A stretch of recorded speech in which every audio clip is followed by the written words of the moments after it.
We're doing 23 billion in payments for something that I almost gave up on. I'm Suneera Madhani, and I am CEO and founder of a payment technology company called Stax Payments. A female CEO in a tech business doing what you're doing. What are the differences? It's fucking ridiculous. Less than 2% of female founders ever even break $1 million in revenue. Why is that? When you don't see success that looks like you, it's hard to imagine yourself also in that level of success. My dad passed away during the pandemic, and he was just the greatest entrepreneur, just the most incredible human, incredible father. And he'd always say, "Sonny, you have it." Until he passed away, I didn't really understand the it, and I do. That is my superpower. It's the ability to break through walls because I have to. It's the ability to show up when no one else is showing up. It's the ability to get into a room and be scared and do it anyway because you have it. As long as you show up to execute, you have the resilience, you have the work ethic, and you have that it factor that you're not gonna give up, that you're gonna power through it. That's what's gonna make you successful. Suneera, welcome to the podcast. Thank you so much for being here. Perhaps you could kick off by you telling the audience a little bit about yourself. Thank you, Simon. I'm so excited to be here today, and I'm so excited to chat with this amazing audience of yours. Hi, everyone. I'm Suneera Madhani, and I am CEO and founder of a payment technology company called Stax Payments, located in Florida, so United States.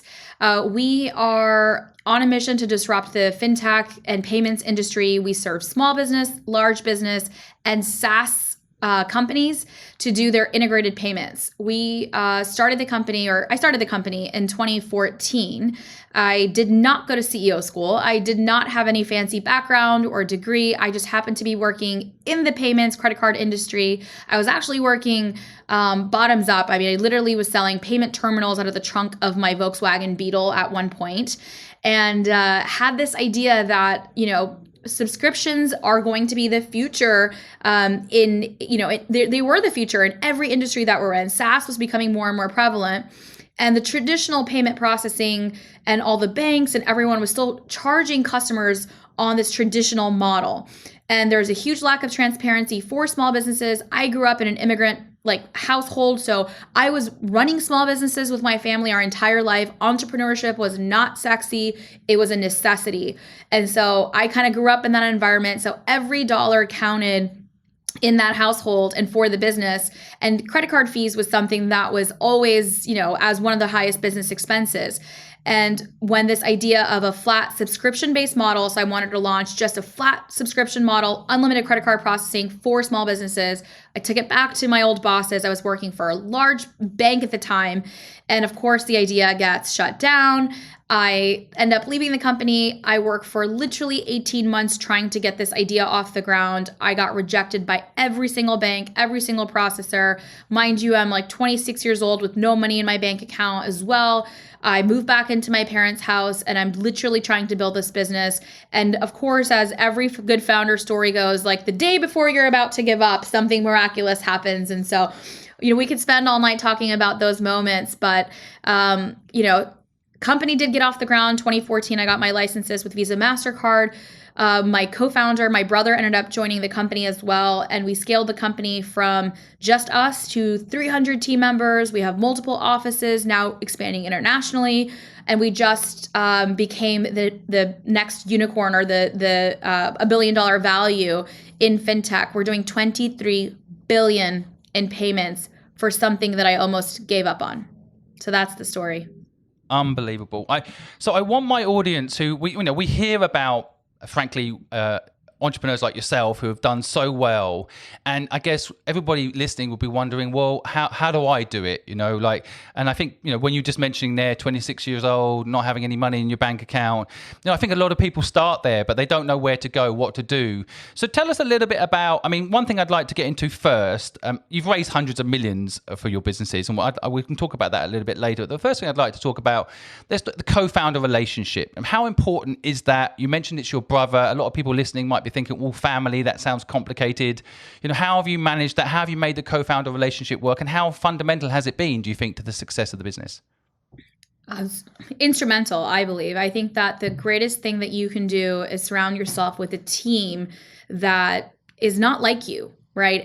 But has the same values. And so for me at the time, when I was building the company, there was nobody greater from that I needed from a partner standpoint than my brother, because he was working in California. He was working in startups. He had a completely different background than I did from a business background. So I was more marketing and, just strategic was my way. I'm definitely not a details person. Sal was definitely one who can take everything from operations to sales and just really had done it before for other large companies, had gone through the venture fundraising process for a startup that he worked at. So we just had very complementary skills. But what I will say, it is definitely complex working with family. We had a very interesting background growing up. As I mentioned, I grew up in an immigrant parent household. We worked in our parents' businesses. We also moved, 10 times. I went to 10 different schools in 12 years. And so my brother kind of, although it's not like a traditional brother-sister relationship, we had to be best friends because we really didn't have anyone else kind of growing up as well. As much as so he's my younger brother, but you move to a new school, you have you have a home somewhere, right? And so we were always kind of two peas in a pod per se. We also had another co-founder, Jacques, who was our technical co-founder. And so neither one of us, so the skill that was missing was the technology side, right? So I understood the payments industry. That was my experience, right? And I understood digital marketing. Sal knew sales and operations and scaling and raising venture, but neither one of us had built software. And so getting that component and getting a strong co-founder who was a potential CTO for the company was just one of the best moves that we made. I met Jacques at a venture accelerator. That's how we connected. But one thing I will say for the entrepreneurs listening in the room today, skill set, making sure that your co-founders have diverse skill sets than you. Because when I've seen it not work is when you're overlapping and you're coming into each other's lanes. And that's when that becomes that's when the relationship starts to become sour because you're stepping on each other's toes. So what I've seen for us and why it's worked for our success is because we really have different unique skill sets that combine us together to have everything that the company could need, but we can stay in our lanes. And lastly, I'm going to say, Simon, to the entrepreneurs is the one thing that we do all have in common is the values, right? So we all have the same, and luckily for me, that was my brother. So we grew up with the same values, the same family values. We always talk about one team. We're really fun. There's things that we enjoy in life. Our value systems are very similar.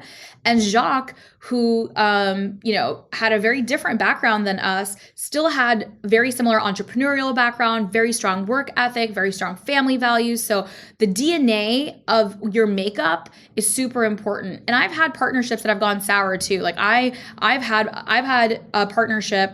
You and I were talking about the podcast. So I had a partner for that, which we'll talk about here shortly, that went completely not the way that I wanted.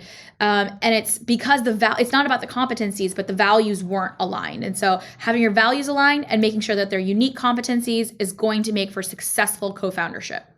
Yeah, I just started listening to your podcast and it's absolutely amazing. We'll put the links below in this podcast so people can go and follow and listen in because it's really, really interesting. But I think you've highlighted two things that I don't want my audience to miss because I want to validate it. I had a falling out with my older brother in a major way.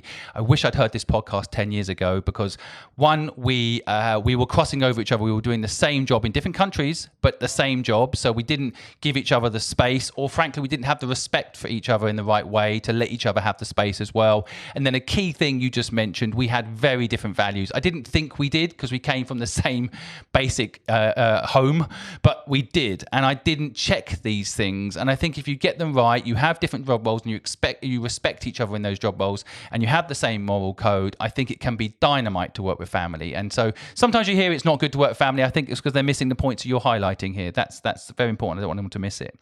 The other thing I thought really interesting you just mentioned there. So when you were building the business, did you do things like shareholder agreements? How did you split the business? How did you, for people listening wanting to understand, what is the right way to do that? Oh my God, I wish I could say now that everything was perfect. I had everything squared away. I had all the documentation. I didn't know shit. I didn't go to CEO school. This is the first time I was building anything, right? And so you learn as you go. I've made the most ridiculous mistakes. I brought on an investor for like a 1 million value early on. I had to buy him out, and pretty much like we put our house on the mortgage to buy this investor out. Best decision we ever made to buy him out. But it just, you learn from experience, and I wish I didn't have to learn from experience, right? And I think that's part of the reason why you do your show, the reason why I do CEO schools, because I didn't go to CEO school. None of us do. And so it's okay to learn from mistakes, but the best thing you can do is learn from other people's mistakes. And so the lesson here is, there's two lessons here. One, give yourself grace. You're not going to have everything perfect, and nobody does. So just know that, like, nobody has it perfect. And two, get the right mentors if you can to help coach you through what are the baseline things that you should have in place. And so I was unfamiliar. This is a decade ago. There's so much now. You can learn how to, raise venture capital through Shark Tank now. Like, there's like TV shows on entrepreneurship that are mainstream now. But at the time, there weren't a lot of resources for business, let alone resources for women in business. I was in a man's world all the time, and nobody really, honestly, quite frankly, wanted to help or took me seriously. I don't know if they really wanted to help, but I was never taken seriously, nor did I ever no one's going to offer me a seat at the table. And so different struggles, different challenges. The one really great thing that I did early on is I did join a venture accelerator. So there was a technology accelerator in Orlando. There was only one. And I pretty much fought my way into this program, and I was like, I got to join this. And that was kind of where I got, some mentors in venture, how to create shareholder agreements, how to actually, think about venture capital. And so that's kind of the journey of it. But I mean, honestly, it was back of the napkin math. It was, Sal's my brother. So I was like 50-50, right? Like, it just wasn't even like a conversation in my head to say, oh, I started this, or this is what this is. That's how it started. We brought Jacques in, we brought him in as a partner. And so we kind of made that agreement back of the napkin, which is not the right way to do things. And thank God stuff worked out for us, but we didn't have it all perfect. We made plenty of mistakes. And then I would say when it got a little bit more structured was when we took on our first seed round, and we had to become more structured. That's when the proper corporation was built, shareholder agreements were done, yada, yada, yada. There's so much in what you've just quickly mentioned there. Again, I don't want my audience to miss. So, for example, very important, I think, you teamed up with your brother. And I think the lesson, you said 50-50 there. And the very important thing I want people to not miss is that you didn't think, hey, I've got this idea, or he didn't say, I've got this idea, and tried to take 60-40 or 70-30. I've personally found that if you treat people as equals in the business as you grow it together, there'll never be, well, you're 60 and I'm 40, so you work harder than me, or why should I care as much? Or you're equal from day one, and that increases the trust. And for that extra 10%, I know people do this all the time. They're like, I'll take 60% or I'll take 70%. It's my idea. And then they wonder why the partnerships don't work out. Like, treating each other equally and with respect from day one will create a long-term business. Absolutely. And I'm not going to lie, I took 2% more. And the reason I took 2% more is because I'm 2 years older. So that was a fair sister brother, we got to have some fun in it. And so that was the deal.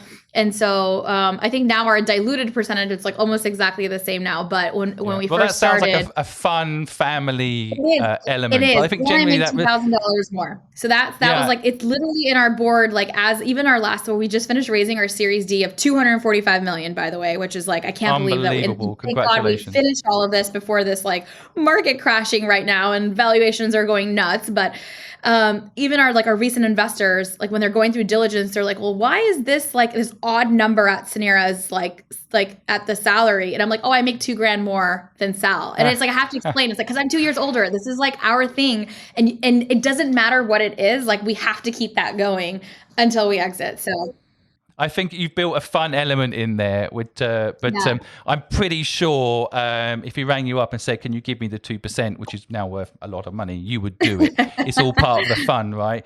And I think bringing fun into business, that's the other thing. When I read about you, I feel like you are a mother of two. You are doing a lot of things. You're having fun. That's the image I get. Is it fun? Is it? I mean, social media looks like you're having fun, but are you having fun? Most days. My good days definitely outweigh the hard days. And that's why I keep going. I choose to come to work every day.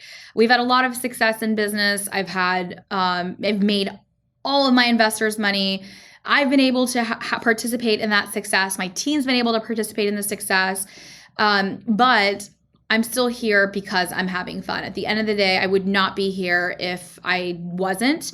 And it is super important that entrepreneurs focus on the journey and not the destination. And I can tell you firsthand, I just hit the biggest destination that I had ever marked as like here's the milestone, right? So you set out and you're like, okay, 100 million was the first like dream. And I remember I sent our first, like our Series A investors for Christmas, like a bottle of Macallan's, like a whiskey, and it said age to 100 million. So I'm like super clever. And I'm like, oh, this is going to be so cute. They're going to love it. And they loved it. And I'm like, we're going to open this when we're at 100 million. Those investors, I exited them out at 200 plus, right? So you accomplish the milestone within the bar raises. And before you get to the next milestone, that bar raises.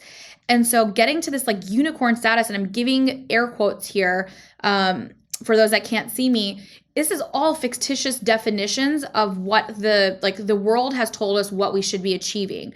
And it's fine. It's great to be ambitious. I've had all of these great milestones that we motivate our team around. But once you check them off, that's not the fulfilling part. So like I just went through it. March 8th was our announcement for Unicorn. It's been nuts. It's been amazing. But I will tell you, like it's not like we're done, right?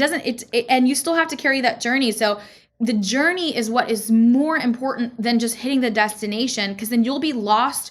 You'll be lost when you hit the milestone, because then you don't know where to go next. But if you're here for the journey, then the hard days are still worthwhile. The good days are still worthwhile, and you keep pressing. And every single successful business, so I'm sure you've interviewed, you said 150 CEOs, every single successful business and every single successful CEO will tell you that that's what's most important, right? It's consistency. It's showing up. You're going to have the hardest shit that you're going to go through as a CEO, as an entrepreneur, as a founder. And the thing that's going to keep carry you through is focusing on that journey, focusing on the why, focusing on having fun, focusing on your people. And that's the thing, not the milestone.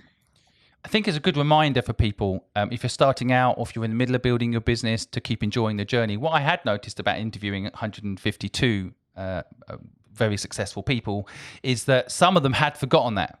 And actually, that's when their businesses didn't do as well. They stopped enjoying the journey. And I think that's when the business was affected by that. And they didn't think it would be, because they didn't think anyone would notice. But you do notice, like your children will notice if you're not having a good day, even if you tell them you are, right?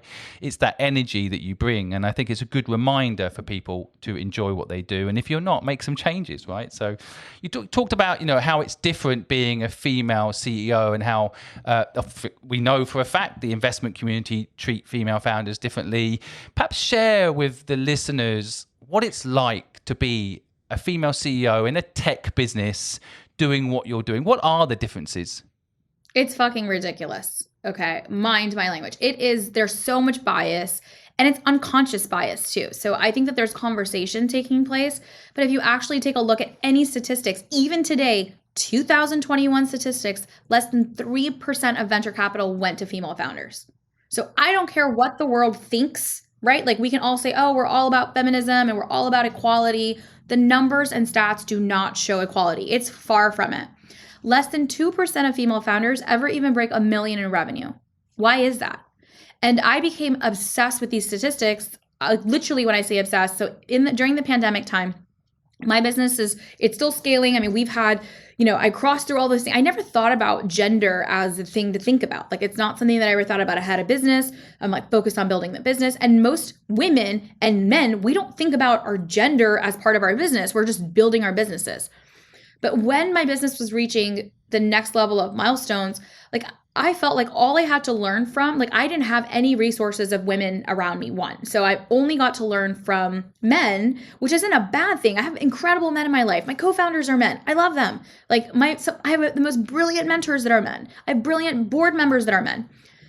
It's not about that. But there is a way, like there are things that women, we just do differently. There are things that about my culture that are so important to me for my team. We are naturally more empathetic. We're not emotional. We just care in a different way. We're empathetic. We're nurturers, right? And something that I found that was missing is like representation. So when you don't see success that looks like you, it's hard to imagine yourself also in that level of success. And so I started sharing, and where it really got really blown in my face, I would say, where I really started feeling the difference was my Series B fundraising. I was pregnant with my first daughter at the time, and I was 7 months pregnant, and I was, even before I was going into fundraising, I was told not to share that I was pregnant. Okay. And these are from very amazing mentors of mine. And I'm not talking about uneducated people or people who don't care about me. Okay. And in their eyes, everyone's trying to protect me and help me with the outcomes that I need. But literally being told to hide my pregnancy. And then when I like literally cannot hide that I am about to have a baby and I'm like in my middle of fundraising, part of my slide deck, Simon, was like what my plan is. You would never ask a man what's going to happen to the company after he becomes a dad. But every investment room, you would be shocked. Like I was shocked at the questions that I was getting asked. And I have a male co-founder, right? The questions that he gets asked are very different about the business. The questions that I get asked are about what I'm going to do with my time or how I'm going to manage my schedule. That's not for anyone to worry about. Your job is to worry about the investment into the business and me as a CEO. And so lots of bias for sure. And I will say there probably was a lot of unconscious bias there as well, but it definitely was there. It definitely is still there. And I've gone through it. I've gone through every part. I would say the higher that I climb, the more I see it actually. So I used to think that maybe if this, I get through this next level, I just went through fundraising on a very much different scale. I mean, we raised $245 million. That is, we're talking to the creme de la creme VCs. And I still felt that. I still felt I'm constantly having to prove myself as a woman compared to male counterparts who, like in fintech, especially, like we were literally doing 23 billion in payments. And I'm having to fight for valuation when we're literally giving startup ideas. Like they don't even have revenue. I have 100 million in revenue. There's not much more I need to prove to you that my business is successful. But it's definitely, there is a bias, and there's definitely a bias for women. The stats show it. But I will say what sucks most is also even the statistic that less than 1% of minorities get venture capital. And it's not, and people are like, oh, there's no deal flow. It's our circles. So everyone's circles looks exactly like themselves. And that's venture capital. It's pale, stale, and male. And I'm pulling back the curtain on a lot of this stuff. I mean, I have the podcast CEO School just to empower women to break through these barriers. And, I feel a responsibility, true responsibility, being in the position that I am. And this is why I share everything on social media. So all of you guys listening can go check out my Instagram at Suneera Madhani. I literally show everything that's happening as a mom, as a business owner, venture, all the things, but really, truly, what it takes is what I feel so frustrated with what the internet is showing. It's not the depiction of what entrepreneurship is. Entrepreneurship is late nights. It's hard work. It's fun, but some days, Simon, it's not fun. It's shitty and it's hard and it's lonely.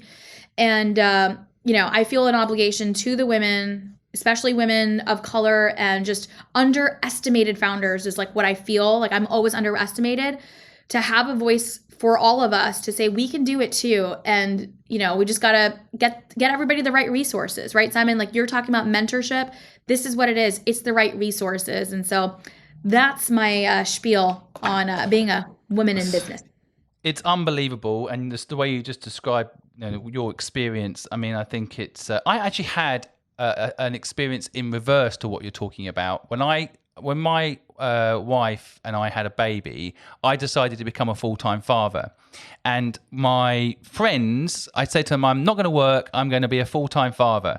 It was shocking to me to get the replies like, well, are you going to give up all the money you could be earning? Or you're going to earn more than your wife. Why wouldn't you go back to work? And as if that was the binary reason I should work and she shouldn't, But it was about earning power, and it was not about like the responsibilities and roles and who wants to do what. My wife wants to work, I want to be the father.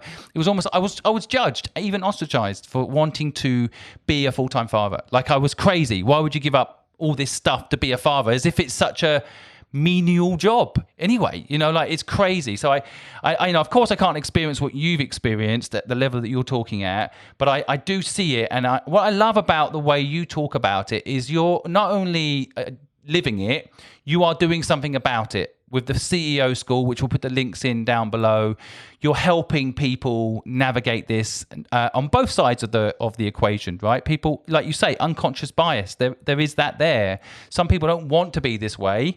Like the people you talked about that probably gave you some advice about hiding your pregnancy. They're doing it in your best interest, but it shouldn't be that way. They should be telling you to do the exact opposite in a way, right? And break through. And so, but what I love about you is you're not just highlighting the problem, which many people don't, by the way, because they're scared to, that you're actually doing something about it. So I'm just so much awe of you.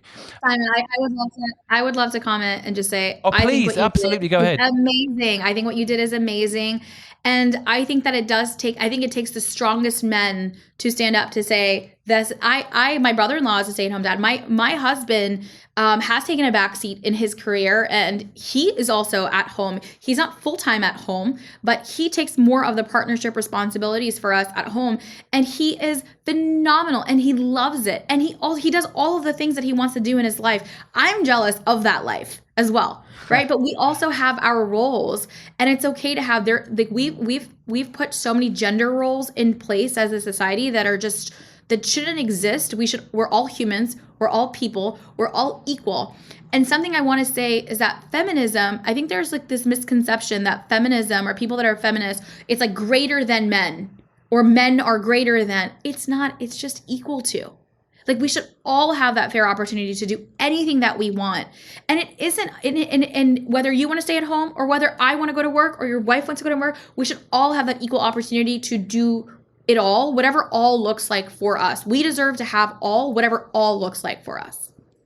I just love it, and it's so true. And I think for people listening, you might be going through a similar struggle yourself. There is a societal pressure for you to be a certain way or do a certain thing, and ignore it, I think, is the bottom line. Do what you feel's right. Listen to your instincts. You do you. You do you. Yeah. There was a couple of things. Just going back on the kind of, I wanted to highlight something. You mentioned earlier about going through an accelerator and how much that brought to you. I feel like now accelerators have generally a very bad reputation, and almost there's too many of them probably, and they don't bring value. My experience on accelerators has been that people don't go into these programs knowing what they actually want to get out of them, and then they get disappointed when they don't deliver what they didn't know what these programs were there to do. Any thoughts on that quickly? Because I want to put some links down below to accelerators for people, but is there any thoughts you have on accelerators when people might be thinking about doing that? I did it in 2014. So the times definitely have changed. So I can't speak to today's accelerators. I will say that was almost a decade ago. And so at the time, it was the only place that I could go kind of learn. And you're right, having the right expectations. And for me, because I had no experience and I just had a business, I was trying to scale it. I needed to build technology. I found my co-founder, my CTO through the accelerator. It was the best decision of my life. Jacques is literally my best friend. I am, with his kids and his wife, and he's in our lives, and we've built a business together. Me, Sal, and Jacques were like the three musketeers. It's super fun. I cannot even imagine my life without this person and this business without him. So I met Jacques through an accelerator. So I think you're right, Simon. Go in with the right mentality, and you're going to walk out. If you at least walk out with great connections, you're going to learn something. There's nothing that you're going to put your mind to, whether it's like you didn't love the book, you're going to learn something out of it if you put the time to do it. So yeah, I don't know what's happening in today's accelerator world, but we'll make a list down below, because I think what's really interesting about accelerators now is that some of them don't take equity, which I think is a good thing, because then you're not upfront. They're not promising the world. for 6% of your company and then not delivering. You can go into some of these programs and they are backed by corporates, and you can end up having a relationship with the corporate. You can also at the same time get help, and you don't lose anything. And I think they're really worth looking at. They're a bit underrated because people have this concept of like skin in the game, but I think they can be really useful and give you the tools that you're just talking about, the access to a co-founder. And you mentioned lots of things that you learn in that process of being in that accelerator. So I'm still a fan, but you got to go in there with the right mentality. The other thing I noticed in your business history, you changed your company name. And I wanted to talk about branding for a second, because I think for a lot of people starting a business, they sit around a table, they come up with a name, and then they get into trademark problems and stuff like that. So I was just wondering what your learnings might have been from that experience yourself. So many learnings. So as I mentioned, I've gone through it. I mean, this is not an overnight success. We've been in business this is our 9th year going into business.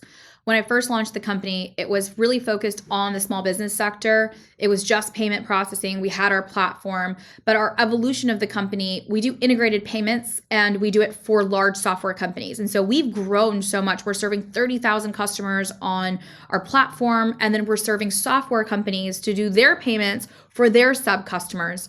And so that evolution, so our original company name was Fat Merchant. And yes, that's FATT. And it was an acronym, and it was hilarious. And we were young, and we were a startup, and we were disrupting like payments. And it was great for the life that it had. It was $100 million company. That was the intention of that. But beyond that, it didn't give the true story of where we were headed. And so that was something that was always lingering in the back of my mind, is that I didn't want to it wasn't just merchant services, right? We are a business management platform. Our API is competing head to head with Stripe right now for integrated payments for softwares. So we needed to level up. And so what's really important as a CEO, and this is really the journey of going from founder to CEO, something I talk really often about. And I actually have I don't know when this episode's going to air, but I have a whole course on founder to CEO that's launching here shortly. But going from that journey, something that's important is to know how to be able to pivot and to grow, and to know when you have to make a change for the company. And so sometimes as founders, you're so attached to the things that started, it's tough to let it go, whether that be ideas, products, the company name, right? Like that's something that's truly there, your vision, but it has to evolve with the market as well, and like what's happening around you in the landscape. And so Stax was this evolution, and I knew that we had to get there. And we made that pivot in 2020. And our technology was already investing in the Connect division. And so, I think the point I'm trying to make is be willing. You have to be willing to walk away. You have to be willing to make the change for whatever that looks like. And whether for branding, I think branding is something that's super, super important for a company. And when you're getting started, it might not match your current ICP or your current customer base or where the evolution is. So it's important for you to make sure that what you started with still makes sense for the customers that you are not just now serving today, but the customers that you want to serve. And finally, like what got you from 0 to 6 figures is not what's going to get you from 6 to 7. It's definitely not what's going to get you from 7 to 8 and beyond. And so you have to make changes at every single one of these steps in your scale journey. And so whether that be as big as a name change or as small as a product pivot, be willing to pivot. I would love to put the course you mentioned down in the links below. I think what's my quick overview, and so many great things you just mentioned there. Again, I don't want people to miss it. My quick overview of some of the things I see from what you're saying is, I do think that founders of companies sometimes, and I know this from my own experience, get in their own way. So we're generally generalists. Most founders, I'm not going to say everyone, but a lot of founders are generalists. And when you get a business to a certain size, you need specialists. Yes. And we don't get out of the way. We think we're still pivotal to everything. Yes. And we're actually the very thing that's stopping us and the company often from growing, right? Absolutely. That's spot on, 100%. And you should be a generalist. You shouldn't be a specialist, right? The reason why my company is successful, it's not because you never want to be the smartest person in the room. I just know how to hire really, really, really smart people and find those specialists and let them do their thing. And I need to get out of the way as quickly as possible. And a quote that you put on your Instagram that resonated with me that I think highlights this. You said, "The higher I climb, the more I see how the lack of ego benefits me. It's never been about power for me. It's about making an impact." And I think that kind of sums up partly what you're telling everybody here as well, right? You've got to keep your ego in check, and it's about the purpose and making that purpose happen, even if it means other people do things that perhaps you think you're better at, only to discover later you're not, right? Is that a fair interpretation of what that quote's about? Very, very fair. I think that, when you get started, and I can relate to I've been in your shoes, like every entrepreneur here listening, I've been in every single spot, and I'm still going through the journey, right? So I think something that we all start off in our business in is we want freedom of time, we want freedom of dollar, right? But once you start, like, there's one point you're not gonna I didn't have either. I definitely don't have freedom of time, and I definitely didn't have freedom of dollar. But the thing that you have to keep in mind, and I think this is where the difference between the ego and the impact comes in, is most successful companies and most successful CEOs, I will say, that are still founder-led companies. The ones that are highly successful, in my opinion, like, it starts off with you wanting to solve this thing, or it's all about you. And it should be about you, right? You're solving a problem. You're doing this to disrupt something. It should be about you. But as you scale and as you grow, it becomes less and less about you. It becomes more and more about the impact. It becomes more and more about the people. The reason why I show up, it's not just because, and it's not fun all the time, Simon. Like, I just finished fundraising. There's a lot of headwinds. Market conditions are crazy again. Like, there's always stuff happening. But the reason why I show up every day is the 300 people that I've made a promise to. That's super important to me. It's not about me anymore, right? I can walk away here today, but I can't leave my team hanging. And I have all of the success. So what's the point in doing it if I can't make an impact with it? And so it isn't about ego. It's about altruism. And if you can really come from a place of, like, wanting to serve good, it actually does affect your business. Like, I'm sure all of you here can feel my passion, and, like, it's not disingenuous, right? And you can tell when companies are disingenuous about, like, oh, we support this and we do women in business and we do it. No, you don't. No, you don't. You've never done that. This is marketing. You don't want to buy from companies that way. People don't want to work for leaders in that. And so the best thing that you can do as a CEO, as an entrepreneur, is stop making it about you. And once that shift happens, like, I'm telling you, the magic unfolds in business. I've mentored thousands of people in my career, and this is probably the biggest learning around that. You've got to see this process that you mentioned it earlier as a journey, and actually when you hire people, for example, that can end up being your motivation. Some people are scared to hire people, but when you're talking about those 300 people, your team listening to this podcast today might not realize that a lot of the reason you are pushing the businesses so hard is to give them what they need, to give them the careers that they deserve and the success that they deserve for all the effort they're putting in. You could probably stop working. You probably don't need to work. You're doing it in large part because you're motivated by things like that. And that takes me on to a question I wanted to ask you about culture. And I know this is something you're really passionate about, but how do you build company culture? A lot of people want to build up a big team and have that culture that you've managed to achieve, but how do you do it? How did you do it? The answer is really simple. I mean, it's not complicated. You don't have to build it. It should naturally be there. It should be based on your values. Again, you heard me talk about values even when we talked about finding your team, finding your co-founders. We've had the same guiding values as a company from day one. And I don't believe in putting, like, the core values on the walls and not walking them in the halls. So it's not about having this, like, presentation of, this is who we are as the company. This is our culture. Here's the ping pong table. This is where we have fun and this is where we eat. That's not culture. Culture is the DNA makeup of your company. And if you find the right DNA, and DNA is like osmosis, like, that is what DNA is. Like, if you start finding those type of people, everyone looks different, everyone's mind share is different. And I think there should be diversity in mind share 100%, but your DNA should be the same in terms of your value system. And so our core values from, like, day one of the company, number one, first and foremost, has always been one team. I mean, this is something that I grew up in that household. My dad would always say, one team, one dream. And this is something that has stuck with my brother and I. And obviously we came into this business together. So all three of us, our three co-founders, like, this, it's one team. And then that permeates through our leadership team and then further on. So one team is a huge value. Secondly, it's all about creating joy. So I've worked in the shittiest corporate environments. I did not start a business to have a shitty environment. I want to walk in, if I choose to work, I want to walk into a place that I feel energized by. It brings me joy. And so when we first started, like when this value really was there, it was about our customers, because the industry was so crappy to our customers. Like, we want to create joy for our customers. The Zappos model, the Nordstrom model, creating joy for their customers. But it ended up evolving. It's not just about our customers. It's how we treat each other. It's how we treat our investors. I have the greatest relationships with all of my board and investors, even when times are hard, because we want to create joy. When somebody says anything about a Stax team member, they will tell you in the community that these are stand-up people, that they're incredible humans. We serve our community and we create joy for everybody around us. When I showed up to this podcast today, I brought those values here with me today to create joy for you, for your audience, giving all my knowledge, right?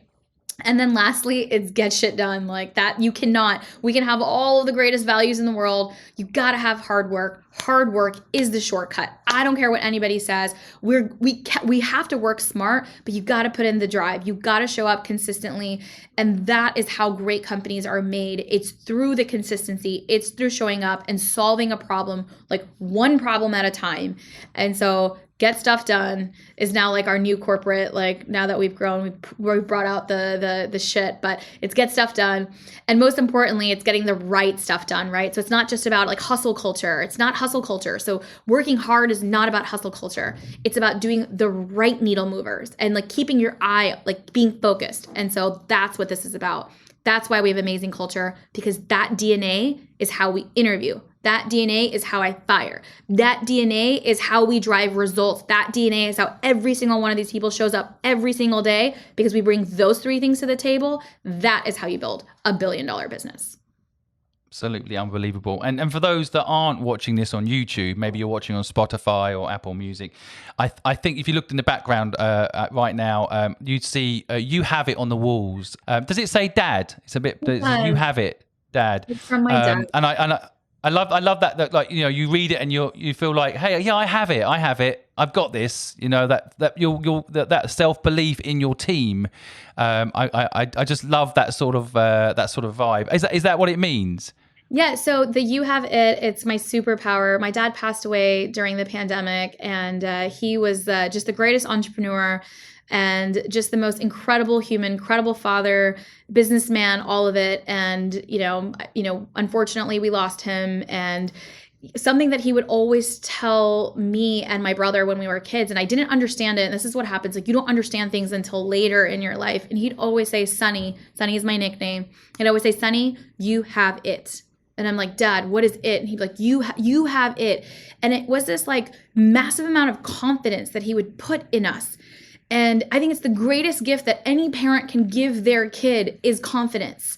And he would give me that much confidence to say, don't worry about it. You have it. You can do it. It was always about it.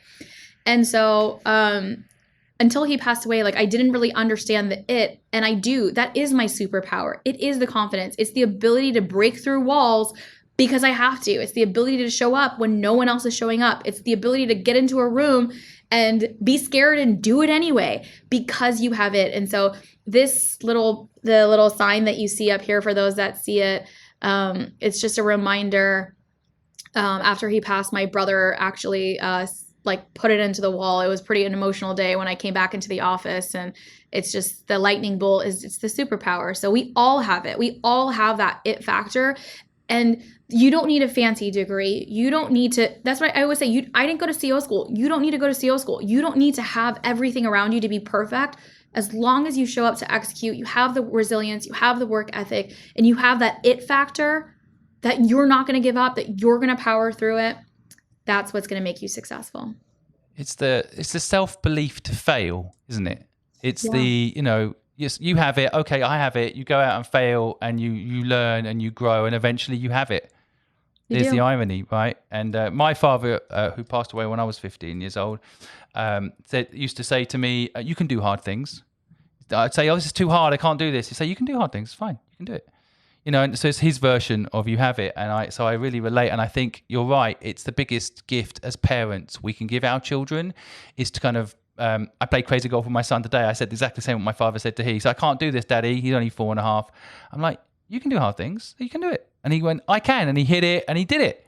Got a hole in one today on Crazy Golf. You know, like Wow. I know. It's unbelievable, but I love it, and I love the personal connection you have with the family element. And I don't want to pick at that for a second and say, do you think entrepreneurs are born or bred? I mean, a lot of people listening might be listening to this incredible story and thinking, well, you were born into an entrepreneurial family, you were lucky.